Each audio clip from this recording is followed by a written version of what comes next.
ప్రియ దంపతులను బట్టి మీకు వందనాలు స్తోత్రాలు చెల్లిస్తున్నాం. వారి కుటుంబంలో మీరు అనుగ్రహిస్తున్న ఆశీర్వాదం కొరకు వందనాలు. గత వారి కుటుంబంలో మీరు ఇస్తున్న ఈ శ్రేష్టమైన కార్యం వివాహ కార్యక్రమం బట్టి స్తోత్రాలు చెల్లిస్తున్నాం. ప్రభువా, పెళ్లి కుమార్ని ఆశీర్వదిస్తున్నాం.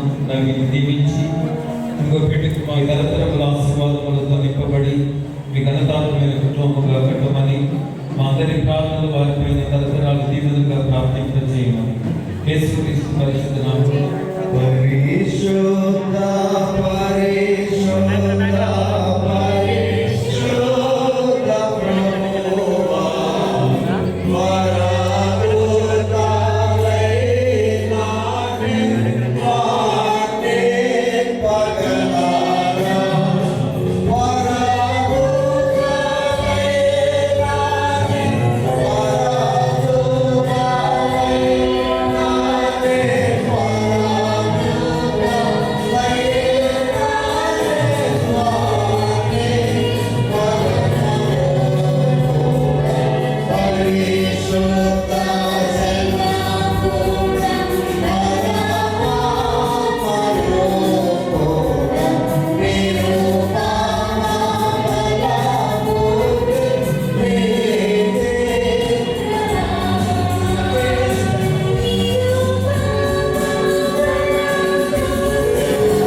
మీ పరిశుద్ధ మందిరంలో అడిగి ఉండగా మీకు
6 రాతి బాణలు అక్కడ ఉంచబడి ఉండేది. యేసు ఆ బాణలు నీళ్ళతో నింపుడని వారితో చెప్పగా వారు వాటిని అంచుల మట్టుకు నింపిరి. అప్పుడు ఆయన వారితో, మీరిప్పుడు నుంచి విందు ప్రధాన్యతను తీసుకుని పొందని చెప్పగా వారు తీసుకుని పోయేది. ఆ ద్రాక్షారసము ఎక్కడి నుండి వచ్చినో ఆ నీళ్లు ముంచి తీసుకుని పోయిన పరిచారకులకే వారు మొదట మంచి ద్రాక్షారసమును పోసి జనులు మత్తుగా ఉన్నప్పుడు జబ్బు రసం పోయిండు. నీవైతే ఇది వరకును మంచి ద్రాక్షారసం ఉంచుకొని ఉన్నావని అతనితో చెప్పాడు. గలిలయలోని కానాలో యేసు ఈ మొదటి సూచక క్రియను చేసి తన మహిమను బయలుపరిచాడు. అందువలన ఆయన శిష్యులు ఆయన యందు విశ్వాసం ఉంచేది. ఇంత పర్యంతము నరుడు ఒంటరిగా ఉండటం మంచిది కాదు, మంచిది కాదు. మరి మిగతా సంగతులు చాలా మందికి తెలుసు, ఎందుకు ఒంటరిగా ఉండటం మంచిది కాదో చాలా మందికి అర్థమవుతుంది. అయితే అందుకోసమని దేవుడు ఏం చేశాడు, వివాహ వ్యవస్థను ఆయన మొదలు పెట్టారట. దేవుని మహిమ కలుగునుగాక. అదే మాట 21 నుంచి కూడా చూసుకున్నాము. 21, 22, 23 వచనాలు చదువుకున్నాము. అప్పుడు దేవుడు యెహోవా ఆదాముకు గాఢ నిద్ర కలగజేసి అతడు నిద్రించినప్పుడు అతని ప్రక్కటి ఎముకలలో ఒక దానిని తీసి ఆ చోటును మాంసంతో పూడ్చివేసింది. తరువాత దేవుడైన యెహోవా తాను ఆదాము నుండి తీసిన ప్రక్కటి ఎముకను స్త్రీగా నిర్మించి ఆమెను ఆదాములోకి తీసుకొని వచ్చింది. అప్పుడు ఆదాము ఇట్లనెను, నా ఎముకలలో ఒక ఎముక, నా మాంసములో మాంసమా, ఇది నరులలో నుండి తీయబడింది కనుక నారి అనబడెను. దేవుడికి మహిమ కలుగునుగాక. ఇక్కడ దేవుడు ఏం చేశారంటే మరి వివాహ వ్యవస్థను ఆరంభించాడు. ఇక్కడ దేవుడికి మహిమ కలుగునుగాక.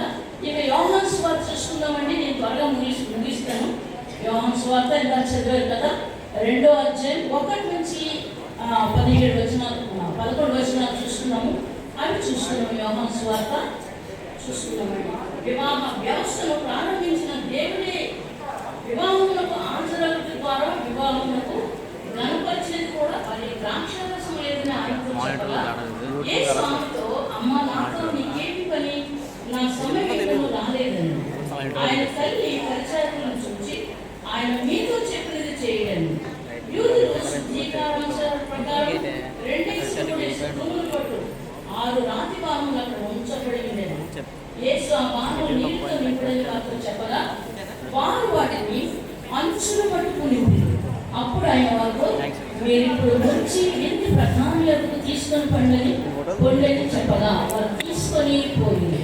ఆ ద్రాక్షరసం ఎక్కడి నుండి వచ్చినో ఆ నీళ్ళ నుంచి తీసుకుని పోయిన పరిసరాలకే తెలిసినది కానీ విందు ప్రధానికి తెలియకపోయేది కనుక ద్రాక్షారసమైన ఆ నీళ్లు రుచి చూసినప్పుడు ఆ విందు ప్రధాని పెండ్లి కుమారుని పిలిచి ప్రతి వాడును మొదట మంచి ద్రాక్షారసమును పోసి జనులు మత్తుగా ఉన్నప్పుడు జబ్బు రసం పోసింది.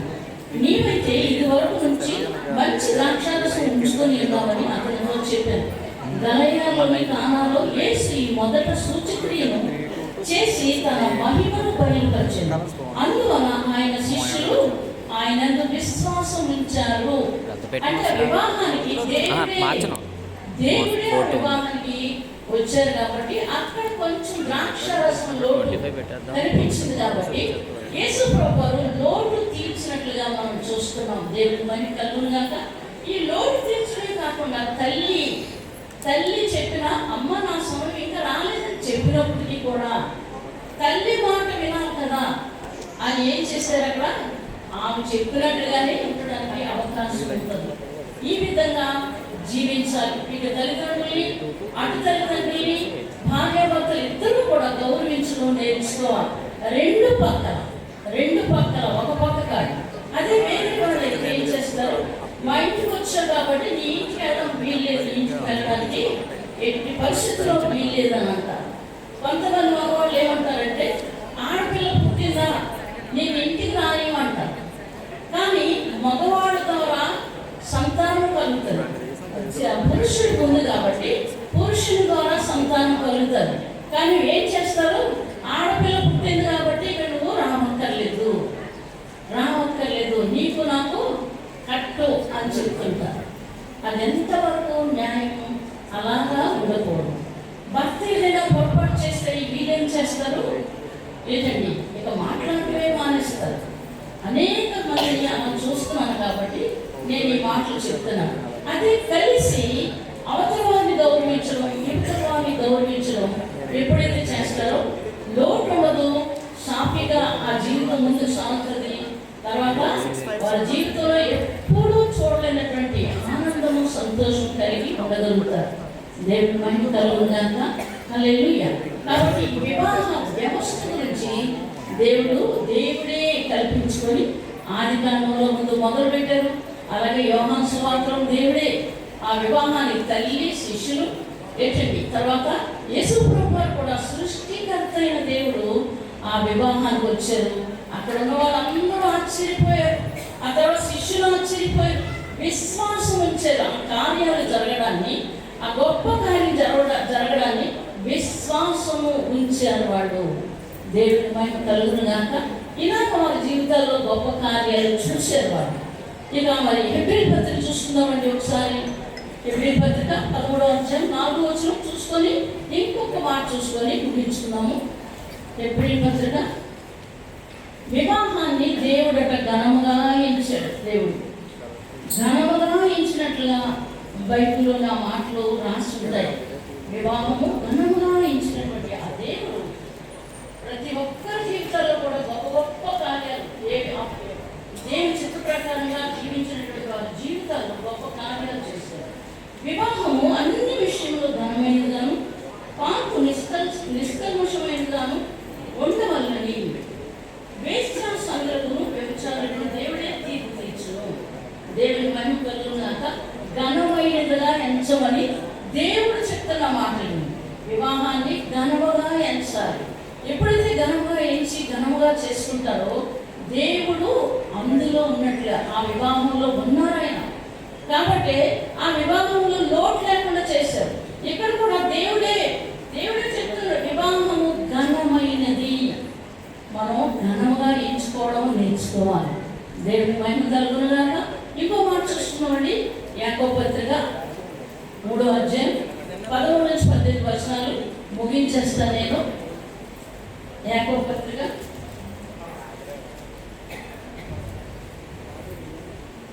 ఇక్కడ 2 సంగతులు రాస్తున్నాయి.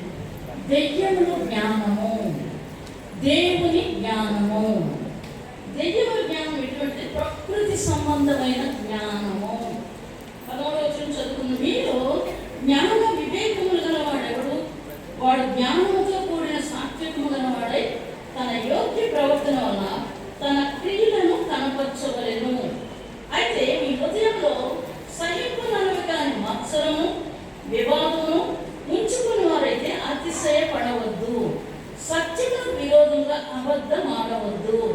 ఈ జ్ఞానము ఇది ఏంటంటే దైత్యముల జ్ఞానము.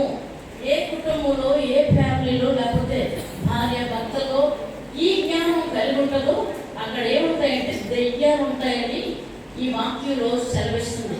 పైనుండి దిగి వచ్చినది కాక భూ సంబంధమైనది, ప్రకృతి సంబంధమైనది దయ్యముల జ్ఞానం వంటిదినే ఉన్నది. ఏమైనా మత్సరము, వివాదము ఎక్కడ ఉండునో అక్కడ అల్లరియు ప్రతి నీచ కార్యము ఉండును. చూసారండి, ఇది మాత్రం ఉండకూడదు. ఇద్దరు భార్య భర్తలు ఉండకూడదు, కుటుంబం 2 కుటుంబాల్లో ఉండకూడదు. ఇది ఉంటే ఏమవుతుందంటే ఇక్కడ ఏం చెప్తున్నారు? దైత్యములు జ్ఞానము. ఫ్యామిలీలో నవ్వండి, లేదా ఇప్పుడు జతపరచబడుతున్న వాళ్ళు నవ్వండి. ఈ జ్ఞానం కోరుకోకూడదు. ఇది ప్రకృతి సంబంధం. అంటే అందరూ చేస్తున్నారు, నేను చేస్తాను వచ్చే జ్ఞానం. ఈ లోకంలో మేము మనుషులు నరమాత్రులు మేము మా జ్ఞానం చాలదు. కాబట్టి పైన వచ్చే జ్ఞానం మాకు ఇవ్వండి అని ఇద్దరు కూడా దేవుడిని అడగడం నేర్చుకోవాలి. ఈ పైన వచ్చే జ్ఞానం ఏం చేస్తుందంటే మరి చూస్తే పైన వచ్చే జ్ఞానం ఏం చేస్తుంది? ఇక్కడ జ్ఞానం పవిత్రమైనది, తర్వాత సమాధానకరమైనది, మృదువైనది, సులభముగా లోబడినది, కనికరముతోనూ మంచి ఫలముతో నిండుకున్నది, పక్షపాతమైనను వేషధారణైనను లేనిదైనది, నీతి ఫలము సమాధానం చేయవారికి సమాధానమందు విత్తబడును. ఇలాగ జీవిస్తే వారి జీవితాల్లో దేవుని ఆశీర్వాదం పొందుకోవడమే కాకుండా మరి రెండు కుటుంబాల్లో కూడా ఎంతో శాంతి, సమాధానం, హృదయం నిండుగా సమాధానం, దేవునితో సమాధానం, ప్రజలతో సమాధానం, కుటుంబాలతో సమాధానం. ఈ పైనుండి వచ్చే జ్ఞానంకి మనం అనుకుంటారు చాలా మంది, రోజు మనం బైబిల్ చదువుతున్నాం, రోజు ప్రార్థన చేస్తున్నాం, రోజు మనం అన్నీ చేస్తున్నాం కదా, ఇది చేయకపోతే ఏంలే అని అనుకుంటారు. కానీ తప్పకుండా ఈ విధమైన జీవితం ఎవరైతే జీవిస్తారో ఆఖరి దాకా వారి జీవితాలు దేవుడితో నడుచుకుంటారు, దేవుడే వారితో ఉంటాడు, దేవుడు నడిపిస్తారు, వాళ్ళ జీవితాలు నడిపిస్తారు. ఏముండకూడదు? మత్సరము, వివాదము, నువ్వెంత నేనెంత, ఏంటండి ఏం చేయాలి తర్వాత ఏం చేయాలి, ఇటుపక్క అవ్వచ్చు అటుపక్క అవ్వచ్చు, ఇలాంటి ఆలోచనలు ఉండకూడదు. అక్కడ ఏముంటుందంటే ప్రతి నీచ కార్యము ఉండకూడదు. కాబట్టి 13 వచనాల నుంచి 16 వచనాలు కూడా మనం మానేసుకోవాలి. ఈ 18, 18 వచనాల జీవించాలి. ఇద్దరు కూడా మరి ఈరోజు జత చేయబడుతున్నారు కాబట్టి వాళ్ళ జీవితంలో ఈ వాక్యం నెరవేరాలి. దేవుడు నరుడు ఒంటరిగా ఉండటం మంచిది కాదు అని దేవుడు ప్రేమించి ఒక స్త్రీని ఇచ్చాడు దేవుడు. ఆమె ఏం చేయాలంటే భర్తకి భయపడాలి, భర్త భార్యను ప్రేమించాలి. ఈ రెండు వాళ్ళిద్దరిలో జరగాలి. ఇప్పుడు దాకా వివాహాలు అయిపోయిన వారి జీవితాలు కూడా చాలా మంది చాలా వివాదాలు పెట్టుకుంటారు. మొన్న ఈ మధ్యన ఒక అమ్మాయి మా దగ్గరికి వచ్చింది. ముగ్గురు ఆడపిల్లలైతే ఆంటీ 3 ఆడపిల్లలు పుట్టారు, ఈసారి మగపిల్లలను పుట్టకపోతే నన్ను వదిలేస్తానంటున్నారు. నేను కాగితం రాసి పెట్టుకున్నాను, నేను వదిలేస్తాను మగపిల్లలు పుట్టకపోతే. దానికి ఎవరు కారకులు? బైబిల్ చెప్తుంది ఏమనండి, సంతానం అనేది పురుషుడి నుంచి వస్తారు. స్త్రీకి ఒక శిక్ష, పురుషుడి శిక్ష ఉందా? అది తెలియక ఆ పనులు చేస్తారు. అప్పుడు నేనేం చేశానంటే చాలా రాత్రులు కూడా ప్రార్థన చేసిన అమ్మాయి కొరకు. నాకు ఇప్పుడు 3వ నెల తీయించేసుకోమంటారా ఉంచమంటారా అని అడిగింది. అమ్మ, దేవుడిచ్చిన గర్భఫలం ఏంటండి, గర్భఫలాన్ని తీసుకోకూడదు. నిరపరాధుల రక్తం ఒలికిస్తే పాపం అని 106 కీర్తనలో ఉంది. కాబట్టి నిరపరాధి రక్తాన్ని ఒలికిస్తున్నాం. దేవుడు ఏం చేస్తాడో ప్రార్థన చెయ్యి, నువ్వు కూడా చెయ్యి, మేము చేస్తామని చెప్పి చేసాం. మగపిల్లోడు పుట్టాడు, దేవుని మహిమ కలుగుగాక. హల్లెలూయా. అలాగా జీవితాన్ని దేవుడితో ముడివేసుకోవాలి, దేవుడితో నడవాలి, వాక్యాన్ని పట్టుకోవాలి, ప్రార్థించాలి. ఎక్కడికి వెళ్ళిన ప్రార్థనతో మీరు ఎప్పుడైతే మీ ప్రయాణం చేస్తారో దేవుడు తప్పకుండా మిమ్మల్ని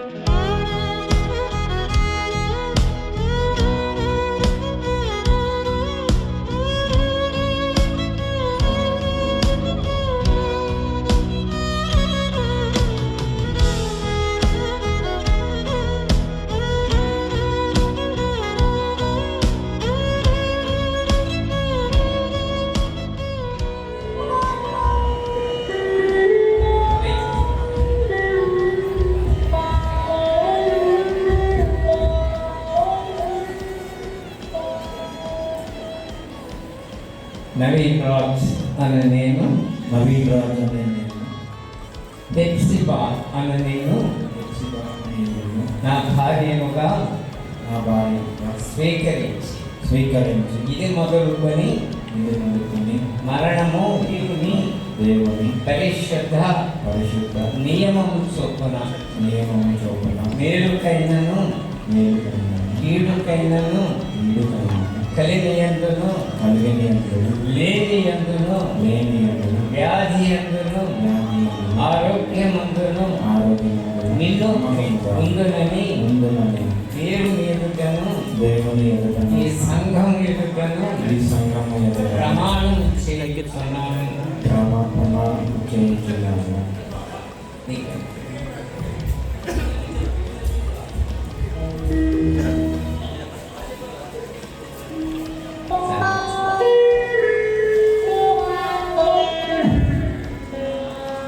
హెప్సిబా అనే నేను, నవీన్ రాజ్ అనే మిమ్ములను నా భర్తనుగా నా భర్తగా స్వీకరించి స్వీకరించి ఇది మొదలుకొని ఇది మొదలుకొని మరణము మనలను మనలను ఎడబాపు వరకు ఎడబాపు వరకు దేవుని దేవుని పరిశుద్ధ పరిశుద్ధ నియమము చొప్పున నియమము చొప్పున మేలుకైనను కీడుకైనను కలిగియను వీరులను వ్యాధులను ఆరోగ్యమందును మీకు లోబడి ప్రేమించి సంరక్షించి నా జీవిత కాలమంతయు మీ ఎడల నమ్మకముగా ఉండునని దేవుని ఎదుటను ఈ సంఘం ఎదుటను ప్రమాణము చేయించున్నాను. ప్రమాణము చేయుచున్నాను.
నిబంధనలను గుర్తుగా ఈ ఉంగరమును అంగీకరించును.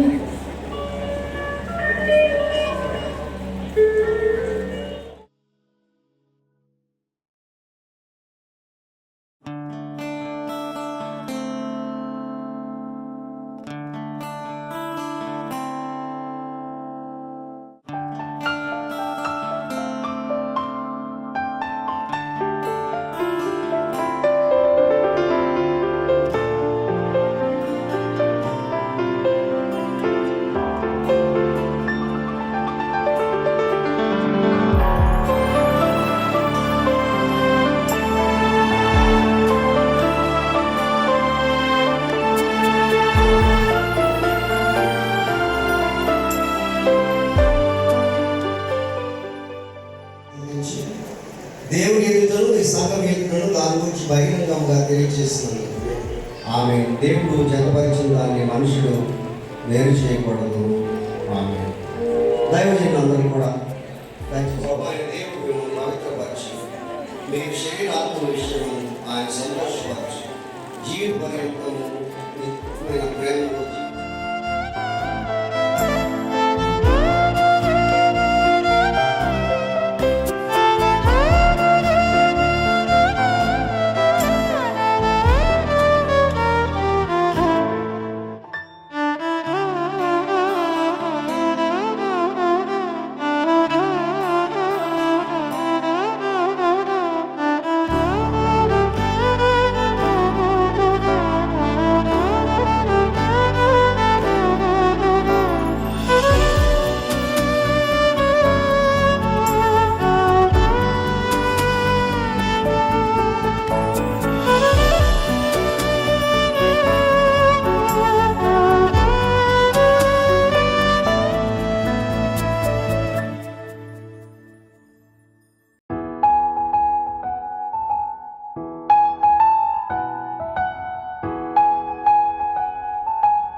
ఈ వివాహ బంధం దేవుడు ఏర్పాటు చేయడం శ్రేష్టమైన ఆశీర్వాదం. వేదికను అలంకరించిన కాపర్లందరికీ నేను నమస్కారాలు తెలియజేస్తూ శుభాలు తెలియజేస్తాను.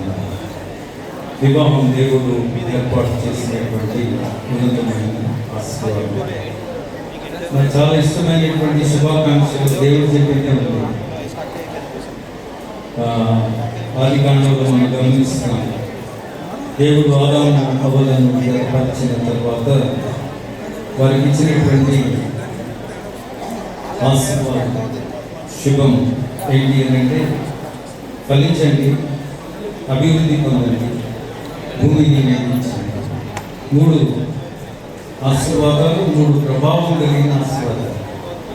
ఫలింపు, సంతానం, అభివృద్ధి, అన్ని విషయాల్లో కూడా భూ సంబంధమైన ఆశీర్వాదాలన్నీ, అది ధనమా, ఐశ్వర్యమా, లేక భూ సంబంధమైన ఇంకా ప్రతి ఆశీర్వాదమా మీద ఫలించండి, అభివృద్ధి పొందండి, భూమిని నిర్మించండి. ప్రభావం అంటే మీ ఐడెంటిటీ, మీ యొక్క మంచి దాంపత్య జీవితం యొక్క ఉన్నత లక్షణం అనేకులకు ఆశీర్వాదం కావాలి, ప్రభావం కలిగి ఉండాలి.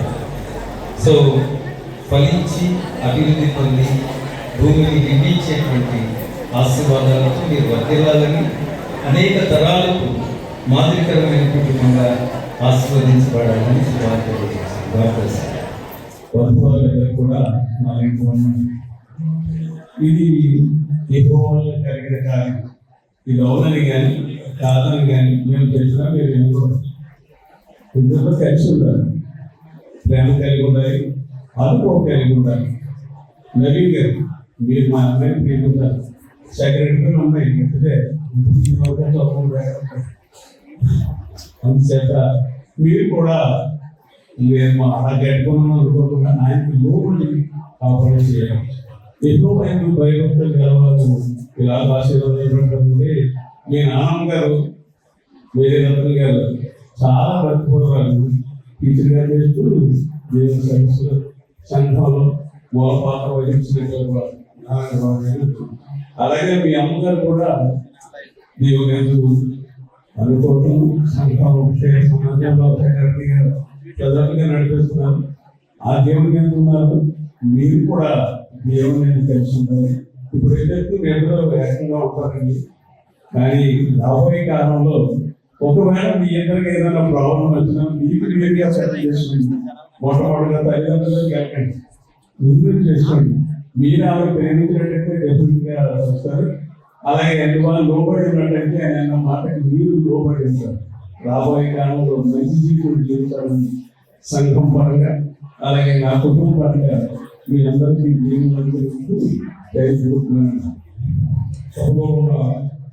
నమ్మో ఫ్యామిలీ ఇంత ఫ్యామిలీ సభ్యులకు బంధువులందరికీ మన పూర్వీకులు తెలియజేస్తున్నాను. గతం రాజు గారు పుణ్యమంటూ ఇంతమంది పాత్రలు వస్తున్నాను. అంటే పనిచేసి ప్రతి పాత్రని వచ్చినప్పుడు చూసాను, చాలా ఆనందంగా ఉంది. ఎవరికి మన పురుషులు మేము ఎవరు చేయలేకపోతే రాజు చేశారు. సో మేము చాలా నేర్చుకున్నాం. అయితే నవీన్ ప్రతిభ నేను ఈ విషయంలో మాట్లాడుతున్న నిజమా తల్లి భవాని మేరీ భవానికి రాజు ఇద్దరు దంపతులు పిల్లలు ఎంత పెంచారంటే భవాని గ్రేట్. జనరల్గా డాక్టర్ పిల్లలు డాక్టర్ అవుతారు, మాస్టర్ పిల్లలు మాస్టర్ అవుతుంటారు, కానీ టీచర్ పిల్లలు చాలా పెద్దలు.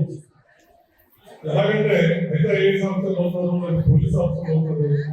భవాని ఎంత చక్కగా పెంచిందంటే పిల్లల్ని ఒకడు యూఎస్ వెళ్ళాడు, రెండోడు సెంట్రల్ గవర్నమెంట్ లో మంచి పోస్ట్ లో ఉన్నాడు.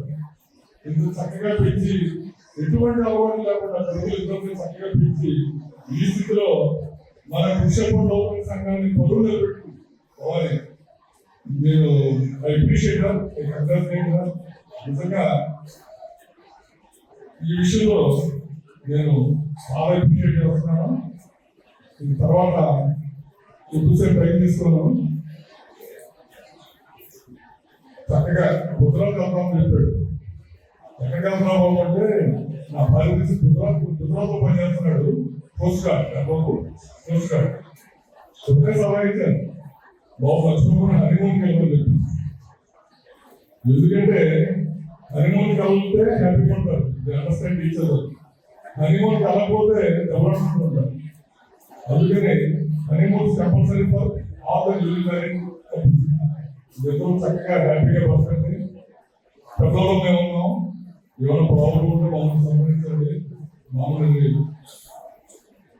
ఇంకా I wish you all the best and happy day. God bless you. Thank you very much. చాలా పెద్ద కుటుంబాలు ఈరోజు జ్ఞాపకం చేసుకుంటున్నాం. నారాయణరావు గారిని, వీరి గారిని, వాళ్ళ సంఘంలో చేసినటువంటి మంచి పరిచర్య. మరి నిజంగా దేవుడు రతనరాజు గారి కుటుంబం, రవి కుటుంబం, రాణి కుటుంబాన్ని దేవుడు అత్యధికంగా ఆశీర్వదించారు, దీవించారు. దేవుడికి వందనాలు తెలుస్తున్నాను. కూడి వచ్చిన మీ అందరికీ కూడా నా హృదయపూర్వక వందనాలు. అలాగే నూతనంగా జతపరచబడినటువంటి వధువరులకు నా శుభాకాంక్షలు. ప్రభునందు ప్రియమైన వారు, పరిశుద్ధ గ్రంథంలో ఒక మాట ఉన్నది, సమ్మతింపకుండా ఇద్దరు కూడి నడుతుడా. సమ్మతించినట్లయితే వారి జీవితం ఎంతో ధన్యకరంగా ఉంటుంది. ఇప్పుడు అయ్యగారు, దేవదాస్ అయ్యగారు చెప్పారు చక్కటి విషయాలు. మీలో సీక్రెట్ ఉండకూడదు. ఇద్దరు వచ్చిన ఏ మాట వచ్చినా చక్కగా ఫ్రీగా మీరు మాట్లాడుకున్నప్పుడు ఏ సమస్యలు రావు. కానీ ఇరుగు పొరుగు తల్లిదండ్రులు చెప్పినప్పుడు అనేక సమస్యలు వస్తాయనే సత్యాన్ని గ్రహించాలని మనం చేస్తున్నాం. అందుకని ప్రసంగిలో ఒక మాట చక్కగా చెప్పాడు, ఇద్దరు కష్టం చేత ఉభయులకు మంచి ఫలము కలుగును కనుక ఒంటిగాడై ఉండే కంటే ఇద్దరు కూడి ఉంట మేలు. ఇద్దరు కలిసి ఉన్నప్పుడు ఒక అత్యధికమైనటువంటి దీవెన ఆశీర్వాదాలు ఉన్నాయి. ఇద్దరు ఉభయుల కష్టం చేత దేవుడు మిమ్మల్ని అత్యధికంగా ఆశీర్వదించాలి అని అంటే వారు ఆలకించి ఆయన సేవించిన తమ దినములు క్షేమంగాను, తమ సంవత్సరములు సుఖంగాను వెళ్ళబుచ్చేస్తారు. దేవుని మాట మనం విన్నప్పుడు దేవుడు అత్యధికంగా మన కుటుంబాన్ని ఆశీర్వదిస్తారు. మరి అలాగే గమ్మ గారి కుటుంబాన్ని, అలాగే చింతవారి కుటుంబాన్ని దేవుడు అత్యధికంగా ఆశీర్వదించి పెద్ద దైవజనం దగ్గర యొక్క వివాహం జరిగిందంటే చాలా సంతోషం. వారి యొక్క దీవులు మీకు ఎప్పుడు మెండుగా ఉండాలని కోరుకుంటూ అవకాశం ఇచ్చినాయి గారు పొందాలని తెలుస్తూ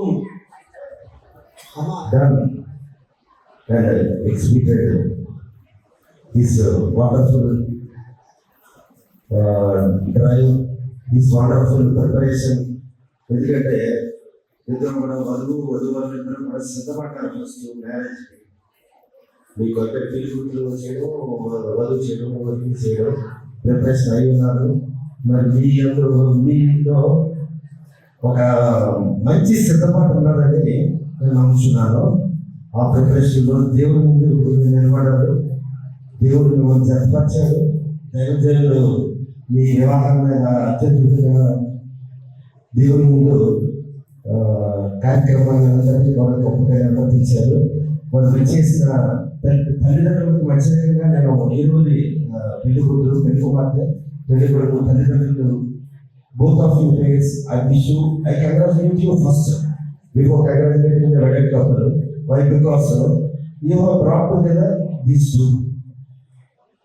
అంటే దేవుడి ప్రార్థనలో దేవుడు మిమ్మల్ని నడిపించాడని నేను అనుకుంటున్నాను. దాన్ని బట్టి మీ అబ్బాయిని వారికి ఇవ్వడంలోని వాళ్ళ అమ్మాయిని వీరికి ఇవ్వడంలో మీ ఇద్దరు చూపించిన ఆ ఐక్యత, ఆ నడిపింపును బట్టి దేవుడికి మహిమకరంత ప్రభావం నేను చెల్లించుకుంటానండి. మనం ప్రత్యేకించి ఈ సందర్భంగా నేను ఒక చిన్న వాక్యాన్ని మెన్షన్ చేద్దాం అనుకున్నాను. ఎఫిషియన్స్ పౌలు గారు ఎఫిషియన్స్ రాసిన పత్రికలో 4:2-3 ఎఫిషియన్స్ 4:2-3 ఎఫిషియన్స్ రాసిన పత్రిక 2:3లో ఈ విధంగా మీరు పిలువబడిన పిలుపునకు తగినట్లుగా దీర్ఘ శాంతంతో కూడిన సంపూర్ణ వినయముతోను సాత్వికముతో నడుచుకోవాలని ప్రభువును బట్టి ఖైదీనైన పౌలు గారు మిమ్మల్ని ప్రతిపాదనవచ్చు ఆ పత్రికలో మీ ఇరువురికి కూడా మీకోసం సిద్ధపరిచిన వాక్యాన్ని నేను ముందుస్తున్నాను. And I say only one thing about marriage. A strong marriage isn't about perfection. సంపూర్ణమైన మ్యారేజ్ అనేది కాదు, కానీ it's about being with one another in love, even when it's hard. I do mention one thing on this occasion. నేవీలో పనిచేస్తున్నాడు కాబట్టి నా మేనల్లుడు నవీన్లో సముద్రంలో ప్రయాణం చేస్తున్నప్పుడు చెక్ చేసుకుంటాం, వెదర్ చెక్ చేసుకుంటాం, చూసుకుంటాం. ఇంపార్టెంట్ పని మీద వెళ్ళేటప్పుడు మన డ్రైవర్ మొదలెడతాం. But is there any guarantee they will not stop? Storms happen, but the God is there. He will drive through every storm, and you will be successful in your married life once you have faith in God. So both of you keep faith in God, and everything మీ జీవితంలో ఆలోచించి ఈ రోజు మాట్లాడుతున్నారు ఇద్దరు కానీ రేపు 4, 5 కూడా అవ్వచ్చు. But depend upon God. Do look at God on all things and be blessed. Have a wonderful life on this earth. Be fruitful and good sign to everybody and the future generations also who are getting married. వాళ్ళు కూడా మంచి ఆలోచన create చేయండి. I thank you. Wish you both a blessed, happy married life. Thank you.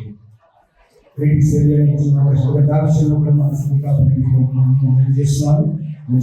చాలా సమయం అయింది. రెండు విషయాలు ఆశపడుతున్నాను.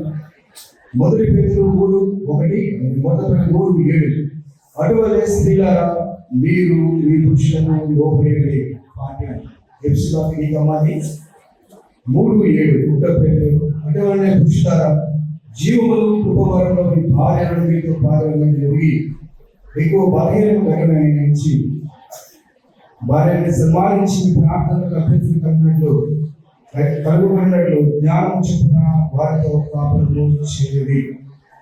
బైబిల్లో ఒక బెస్ట్ ప్రేమికుడు ఉన్నాడండి, యాకోబు. అటువంటి భార్యను ప్రేమించాలి. 14 సంవత్సరాల తన భార్య కోసం కొలువు చేసినట్టు రికార్డ్ చేయబడ్డది. మనకంటే ఎక్కువగా ప్రేమించాలని ఆశపడుతున్నాడు. ఇరువురు కూడా ఆదిగంపోతున్నటువంటి ఆదాము హవ్వల వల్ల జీవించబడాలి, ఆశీర్వదించాలి. ప్రతిరోజు కాలం కూడా కుటుంబ ప్రార్థన ఈ దినం నుంచి ప్రారంభించబడింది కాబట్టి కుటుంబ అడుగుతాయి కాబట్టి వేసుకున్న వచ్చేంత వరకు కూడా కుటుంబాలను ప్రార్థనతో ప్రారంభించి ప్రార్థనలే ముగించాలని మనం చేస్తున్నాను. గౌరవ దేవుళ్ళ దీవించుడు గాక. God bless you all. God bless you both of you. The bride and groom, I stand before you with a heart full of gratitude and joy. Today has been a beautiful testimony of love, faith, and fellowship, and we are deeply thankful to each one of you who made this day so special.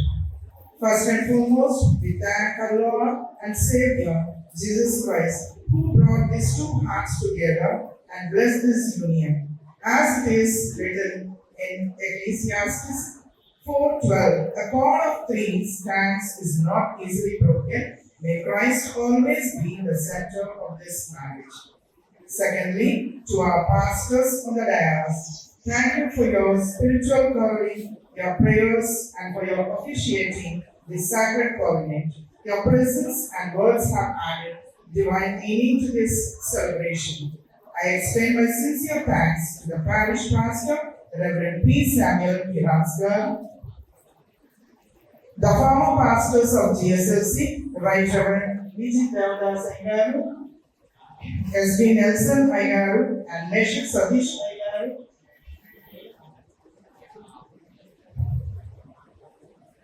Reverend V. Rajendra Sundar Ayyaru, the young pastor, Reverend P. Krupa Shastri Garu, and Reverend Lakshmurti Garu, Tribal Ministry from Araku. Once again, I extend my sincere thanks to Karmoji Shantamagaru from Trinity Revival Center, Adarsh Nagar, and sister who is sitting along with her. Sorry, sister, I don't know your name. and to each one of you for your gracious presence today. Next, I thank the parish treasurer and PCC members, the various wings. Sorry, Pastor. I also thank Reverend Abraham Lincoln Aigaru for your gracious presence over here. Next, I thank the parish treasurer and PCC members, the various wings of GSLC, our Women's March, Youth, and Sunday School Ministry for your continuous prayers for this holy matrimony. Especially, I would like to extend my heartfelt thanks to the family and the relatives, friends, and well-wishers of bride for their continuous cooperation and precious prayers. Next, I would like to thank our family, relatives, and every guest who traveled near and far. Your presence is blessing. Thank you for your sharing this moment of joy and for your prayers and well wishes. To this choir, musicians, and decorators, your talents have created our atmosphere of worship and beauty. Thank you for using your gifts to glorify God and bless this couple. Last but not least, to the caterers, planners, and all who work behind the scenes, your dedication and hard work have made this day seamless and joyful. We truly appreciate your services. Finally, we invite you all to join us for the fellowship lunch that has been lovingly prepared. May it is a time of continued joy, laughter, and connection as we celebrate this new beginning together. I humbly thank each one of you, those present here. If I forgot anyone, please forgive me. Join with us in this joyful occasion and bless the newly wedded couple. Thank you once again for this wonderful opportunity. ముందుగా మన దేవాలయ దేవునికి అలాగే వేదికలు అలంకరించినటువంటి అయ్యగారులందరికీ ప్రత్యేకమైనటువంటి వందనాలు చెల్లిస్తూ ఉన్నారండి. అలాగే నా ప్యారిష్ పాస్టర్ గారు నాకు ఇచ్చిన అవకాశం బట్టి ఆయనకు కూడా వందనాలు చెల్లిస్తూ ఉన్నాను. వచ్చినటువంటి బంధువులు ఇరు పక్షాన వచ్చినటువంటి బంధువులందరికీ కూడా నా నిండు వందనాలు చెల్లిస్తూ ఈ నామాన్ని ముగిస్తున్నాను. Thank you one and all. నిశ్చితం పరలోకమందు నెరవేర్చినట్లు భూమి మీద నెరవేరును గాక. మానవులను మాకు దయచేయండి. మన అపరాధం చేసి వారు మేము క్షమించిన ప్రకారం అపరాధం క్షమించు. శోధన లేక దుష్టుడు మమ్మల్ని తప్పించు.